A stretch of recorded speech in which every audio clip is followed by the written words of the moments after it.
الحمد للہ حمدا کثیرا طیبا مبارکا فیہ۔ آج اللہ کے فضل سے سامعین محترم جمعۃ المبارک کا بابرکت دن ہے،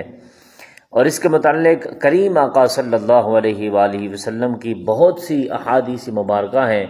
کہ جن کے اندر آقا کریم علیہ الصلوۃ والسلام نے جمعۃ المبارک کی فضیلتوں کو بیان فرمایا ہے۔ ان میں سے ایک یہ ہے کہ جو بھی میرا امتی جمعے والے دن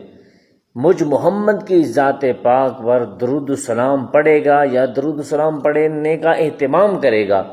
تو کریم آقا صلی اللہ علیہ وآلہ وسلم نے فرمایا